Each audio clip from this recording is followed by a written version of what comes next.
এক ছিল ঘন জঙ্গলে এক ধূর্ত শিয়াল। সে সব সময় অন্যদের ঠকিয়ে নিজের লাভ করতে চাইত। একদিন সারা দিন খাবারের খোঁজ করতে করতে সে একটি পুরনো কুয়োর মধ্যে পড়ে গেল। শিয়াল অনেক চেষ্টা করেও কুয়ো থেকে উঠতে পারল না।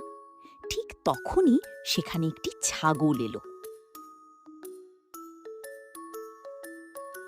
আরে শিয়াল ভাই, তুমি কুয়োর মধ্যে কি করছো? ওহ, তুমি জানো না, এই কুয়োর পানি খুব মিষ্টি। আমি তাই পানি খেতে নেমেছি। সত্যি? তাহলে আমিও একটু পানি খাই। এ কথা বলেই ছাগল কুয়োর মধ্যে লাফ দিল।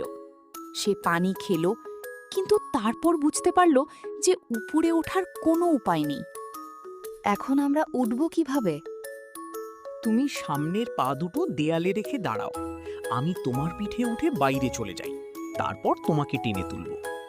ছাগল সরল মনে রাজি হয়ে গেল। শিয়াল ছাগলের পিঠে উঠে কুয়ো থেকে বেরিয়ে এলো।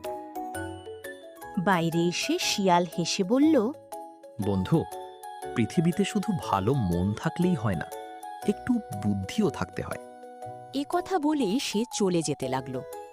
কিন্তু ছাগলও হাল ছাড়ল না। সে জোরে জোরে ডাকতে শুরু করল।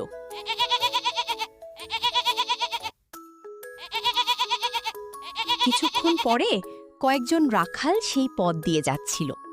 তারা ছাগলের ডাক শুনে কুয়োর কাছে এলো। দড়ি ফেলে ছাগলকে নিরাপদে তুলে আনল। ছাগল মনে মনে বলল, আজ আমি শিখলাম, কারো মিষ্টি কথায় বিশ্বাস করার আগে নিজের বুদ্ধি দিয়ে ভাবতে হয়।